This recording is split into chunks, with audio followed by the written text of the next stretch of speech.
Hello friends, இன்றைக்கி நம்ம egg masala எப்படி பண்ணுறதுன்னு பார்க்கலாம்.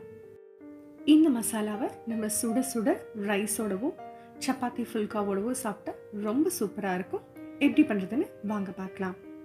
ஃப்ரெண்ட்ஸ், இந்த சேனலுக்கு சப்போர்ட் பண்ணுங்கள், உங்கள் ஃப்ரெண்ட்ஸ்க்கும் ஷேர் பண்ணுங்கள். இதெல்லாம் நமக்கு தேவையான இன்க்ரீடியன்ட்ஸ். ஆஸ் யூஷுவல் நம்ம மசாலாவுக்கு நான் 2 பெங்களூர் டொமேட்டோ, ஒரு நாட்டு தக்காளி வச்சுருக்கேன். ஸோ நம்மளுடைய டேங்கினஸ் அந்த மசாலாவில் அளவாக கரெக்டாக இருக்கும். இப்போ நமக்கு இந்த மசாலாவுக்கு தேங்காய் பால் தேவைப்படுது. அதனால் இது தேவையான தேங்காயும் எடுத்து வச்சுருக்கேன். இது மசாலான்றதுனால எனக்கு தக்காளி பொடியாக நறுக்கின தக்காளி தேவைப்படுது. இதே நீங்கள் கிரேவியாக பண்ணணும்னு நினச்சிங்கன்னா நம்ம மிக்சரில் அரைச்சிக்கலாம். அதனால் இந்த மாதிரி சாப்பரில் தக்காளியை டைஸ் பண்ணி எடுத்திருக்கேன். நீங்கள் ஜென்ரலாக போர்டில் தக்காளியை ரெடி பண்ணாலும் நல்லா சாப் பண்ணிக்கோங்க. ஏன்னா தக்காளியோட கன்சிஸ்டன்சி நம்ம கிரேவியில் ரொம்ப முக்கியம். இந்த ப்ரிப்பரேஷனுக்கு தேவையான எக்ஸை ஃபஸ்ட்டு பாயில் பண்ணி எடுத்துக்கலாம். தண்ணி நல்லா சூடாகி 1-2 பபிள்ஸ் வர ஆரம்பித்ததுக்கப்புறமேட்டு மெதுவாக முட்டைகளை உள்ளே ப்ளேஸ் பண்ணிவிடுங்க. ஒரு நல்ல கொதி வர ஆரம்பித்ததுக்கப்புறமேட்டு ஒரு 8 நிமிஷம் மீடியம் ஃப்ளேமில் இது கொதிச்சா வெந்துடும். இது நம்ம முட்டைக்கு தேவையான கோட்டிங். ஸோ கொஞ்சம் அகலமான பாத்திரத்தில் நமக்கு தேவையான மசாலாக்களை ஆட் பண்ணி ஒரு ஸ்பூன் எண்ணெயும் விட்டு இதை நல்லா குழைச்சி எடுத்துக்கலாம். இதில் நம்ம அவிச்சு எடுத்த முட்டைகளில் கீரல் போட்டு அந்த முட்டையை இதில் டாஸ் பண்ணி அப்படியே மேரினேட் பண்ணி வச்சிடலாம். ஒரு 2 to 3 minutes மேரினேட் பண்ணதுக்கப்புறமேட்டு ஒரு நல்ல பேனில்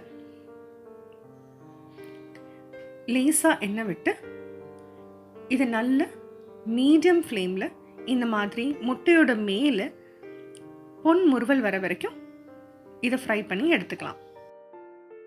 இப்போ நம்ம மசாலா ப்ரிப்பேர் பண்ணிடலாம்.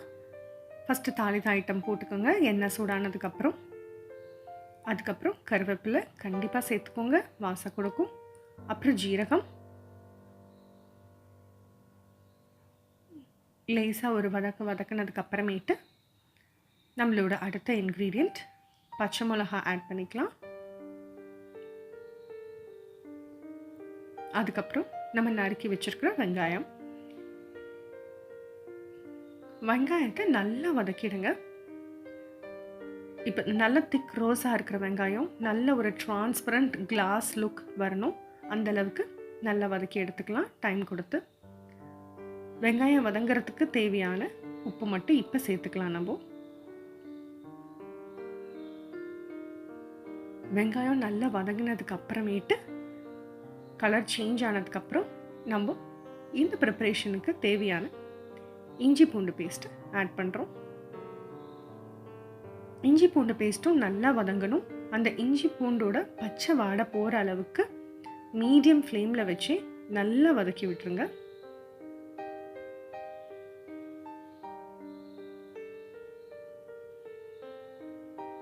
ஸோ வெங்காயமும் நல்ல நிறம் மாறிடுச்சு. பார்த்தீங்கன்னா வெங்காயம் கோல்டன் ப்ரௌன் ஆகணும்னு அவசியம் இல்லை, பட் ஆனால் டிரான்ஸ்பரண்ட்டாக இருக்கணும் கலர். அப்புறம் நம்ம சாப் பண்ணி வச்சுருக்கிற தக்காளி இதை ஆட் பண்ணி நல்லா மிக்ஸ் பண்ணிக்கோங்க. இந்த தக்காளி நல்ல சாஃப்டாக குக் ஆகணும். அந்த அளவுக்கு டைம் கொடுத்து கொஞ்சம் நேரம் மீடியம் ஃப்ளேமில் வச்சு கூட நம்ம குக் பண்ணி எடுத்துக்கலாம்.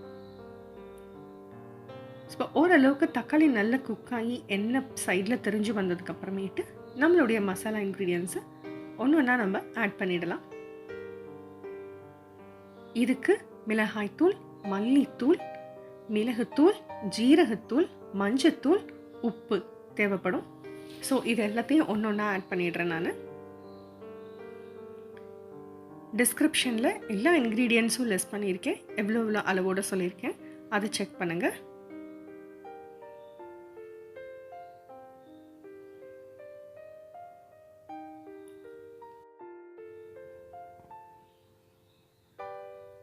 இந்த மசாலாவுக்கு தேவையான உப்பையும் இந்த ஸ்டேஜில் நம்ம ஆட் பண்ணிடலாம். நம்ம வதக்கி இருக்கிற வெங்காயம் தக்காளியும் இந்த மசாலாவும் நல்ல ஒத்தாப்பில் வேகணும். எந்த ஒரு மசாலாவுக்குமே இந்த தொக்கு மாதிரி வர கன்சிஸ்டன்சி இருக்குது பார்த்தீங்களா, இதில் நம்ம கரெக்டாக அந்த வெங்காயம் தக்காளி எவ்வளோ தூரம் வேகுது, அதே மாதிரி இஞ்சி பூண்டில் எவ்வளோ தூரம் பச்சை வாசம் போய் இந்த தொக்கு எவ்வளோ நல்லா ரெடி ஆகுதோ நம்மளுடைய மசாலாவோட ருசியும் அவ்வளோ நல்லா இருக்கும். இது மசாலான்றதுனால நான் இப்படி தக்காளியை வந்து பொடியாக நறுக்கி எடுத்திருக்கேன். இதுவே கிரேவி பதத்தில் உங்களுக்கு வேணும் அப்படின்னா ஒரு கால்வாசி வெங்காயம் மட்டும் நம்ம அரிஞ்ச இடத்துல ஒரு கால்வாசி மட்டும் வதக்கிறதுக்கு வச்சுட்டு மிச்சம் அவ்வளோ வெங்காயத்தையும் நம்ம எடுத்து வச்சுருந்த 3 தக்காளிங்களையும் மொத்தமாக மிக்சியில் அரைச்சி அந்த வெங்காயத்தை வதக்கிட்டு அப்புறம் அந்த கிரேவியை ட்ரான்ஸ்ஃபர் பண்ணிக்கோங்க. இப்போ நமக்கு தேவையான அளவு தண்ணி ஆட் பண்ணியாச்சு.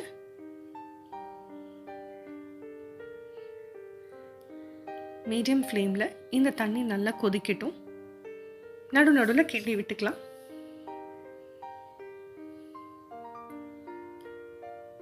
நம்மளோட கிரேவி வந்து ஓரளவுக்கு நமக்கு தேவையான கன்சிஸ்டன்சிக்கு வர அளவுக்கு நல்லா கொதிக்கட்டும். இந்த மாதிரி நடுவில் செக் பண்ணும்போதே உப்பு செக் பண்ணி அதை கரெக்ட் பண்ணிக்கோங்க.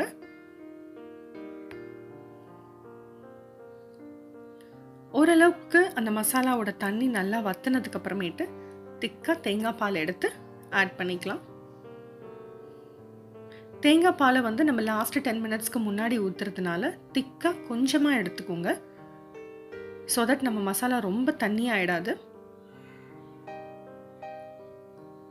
ஓரளவுக்கு நமக்கு தேங்காய் பாலும் அந்த கிரேவியும் நல்ல பிளெண்ட் ஆகிடுச்சு.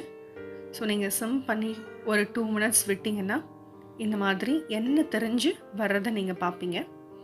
இப்போ நமக்கு கிரேவி ரெடி ஆகிடுச்சு. இதில் நம்ம ஏற்கனவே மசாலாவில் டாஸ் பண்ணி எடுத்து எக்ஸை ப்ளேஸ் பண்ணிடலாம்.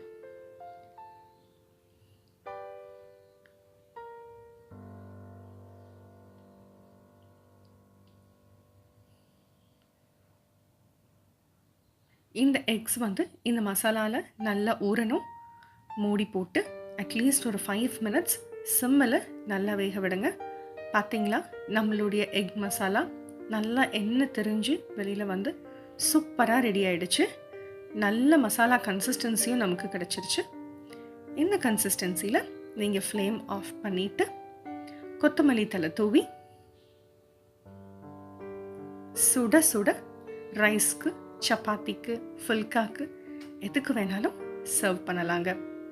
செஞ்சு பார்த்துட்டு எப்படி வந்ததுன்ற கமெண்ட்ஸை எனக்கு கண்டிப்பாக ஷேர் பண்ணுங்கள். தேங்க்யூ.